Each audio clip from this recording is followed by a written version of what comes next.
नमस्कार। माझ्या आजच्या व्हिडिओची सुरुवात मी दुपारी करत आहे, म्हणून सर्वांना शुभ दुपार।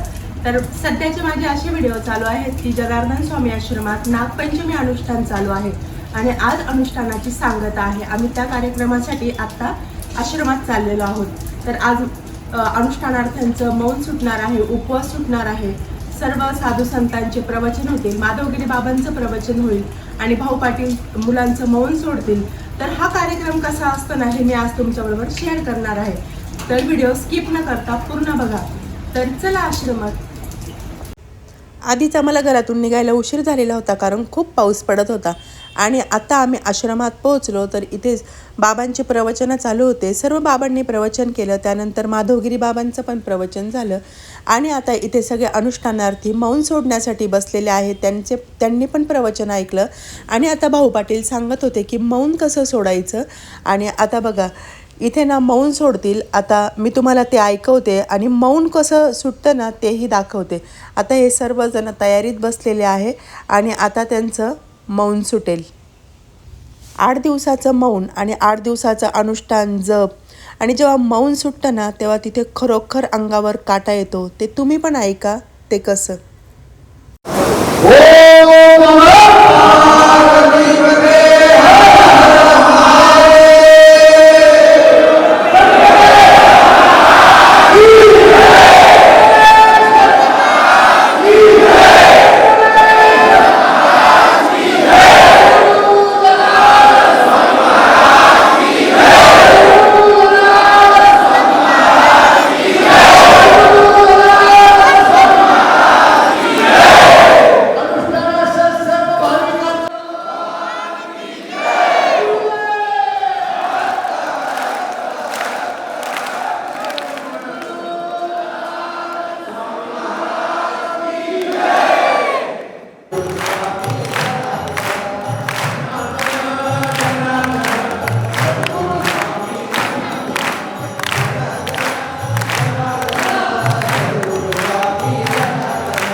आता इथे ना छोटे छोटे जे विद्यार्थी आहेत ते अनुष्ठानाला बसलेले होते, त्यांचा सत्कार रमणगिरी बाबा आणि देवाबाबा करत होते।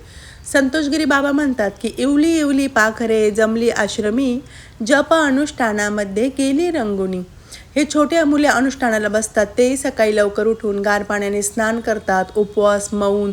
खरंच खूप म्हणजे जनार्दन स्वामींना हे छोटे मुलं पाहून खूप आनंद व्हायचा।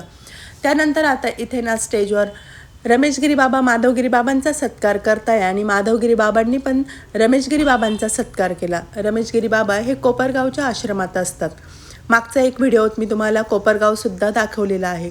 त्यानंतर आता इथे अनुष्ठानार्थी उपवास सोडण्यासाठी बसलेले आहे। मी कालच्या व्लॉगमध्ये तुम्हाला सांगितलं की उपवास सोडण्यासाठी मसाले भात आणि लापशी असा प्रसाद असतो। प्रवचन चालू असताना ना तिथे एक छोटी मुलगी माझ्या शेजारी बसलेली होती आणि ती इतकी गोड होती ना, मग काय तिचा व्हिडिओ घेतल्याशिवाय राहावलंच नाही।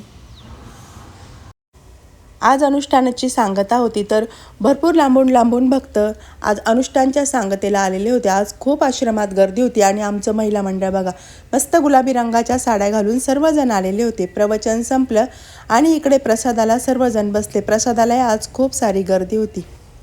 मागच्या ब्लॉगमध्ये सांगितलं की ओमसुद्धा अनुष्ठानला बसलेला आहे। आता तो इथे मौन वगैरे सुटलं, त्यांनी प्रसाद घेतला आणि तो आम्हाला भेटण्यासाठी आला। आमचं सर्व महिला मंडळ त्याच्याशी बोलत होतं, सर्वजण त्याला भेटायला आलेले होते आणि सर्वजण विचारत होते कसं झालं अनुष्ठान, कसं काय केलं, तुझी तब्येत वगैरे बरी ना असं। त्यानंतर मग आम्ही सर्व महिला मंडळसुद्धा प्रसाद घ्यायला बसलो। आज प्रदोष पण होता, पण आम्ही अनुष्ठानच्या सांगतेच्या दिवशी आश्रमात प्रदोष उपवास सोडत असतो।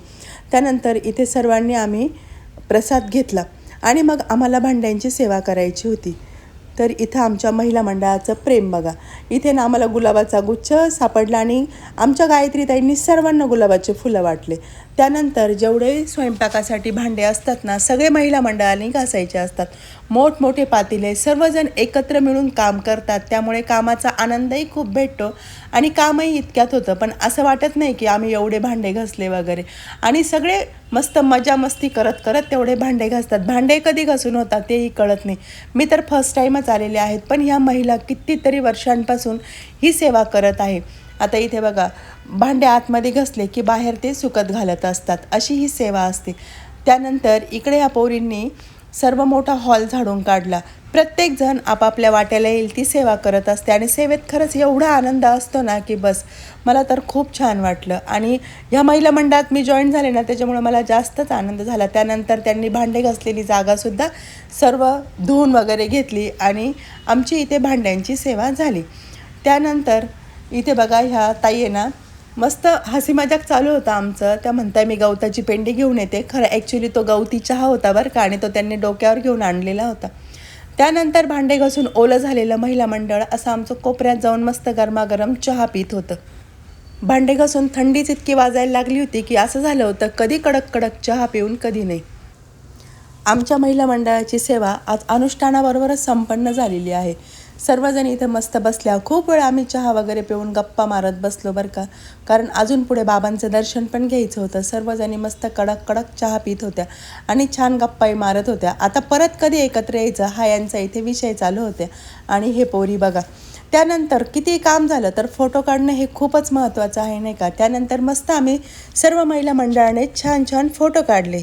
दरवेळेस मी माझे ब्लॉग टाकत असते, तर ह्या कधीच नसता, ह्या आज आलेल्या आहे आणि म्हणून मग मी आज त्यांचा तुमच्यावर व्हिडिओ घेते. खंबागडी फार विनोदी स्वभाव आहे यांचा. आणि ही गौरी, मी हिचे खूप व्हिडिओ शेअर केलेले, केळवण, मेहंदी वगैरे, तर माझ्या चॅनलवर ते व्हिडिओ आहे. तर ह्या माझ्या मैत्रिणी आहेत, भाऊजाई आहेत. 7 दिवसापासून मी रोज तुम्हाला अनुष्ठानाचे व्हिडिओ टाकत होते. सेवा म्हणजे काय, सेवा कशी करतो, अनुष्ठान म्हणजे काय, अनुष्ठानार्थींचा दिवसभराचा त्यांचा दिनक्रम मी दाखवला. पुन्हा भाऊ पाटलांचं प्रवचन दाखवलं. माधवगिरी बाबा आपल्याला प्रवचनाद्वारे किती बोध करतात ते दाखवलं. संतोषगिरी बाबांचे संगीतमय प्रवचन, हे सर्व मी तुमच्याबरोबर शेअर करण्याचा प्रयत्न केलेला आहे. आणि आज अनुष्ठानाची सांगता होती, तर आत्ता आम्ही सर्वांनी महाप्रसाद घेतला.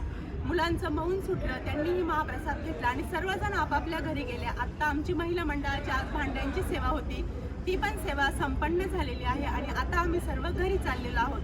तर तुम्हाला आमचा अनुष्ठानाचा प्रवास कसा वाटला ना, हे कमेंटमध्ये नक्की सांगा. आणि व्हिडिओ आवडला असेल तर please like, share and subscribe करा. आणि सर्वांना जय जनार्दन. कार्यक्रम संपन्न झाला आणि आम्ही घरी निघालो. भेटू पुन्हा महिला मंडळासोबत. तोपर्यंत जय जनार्दन.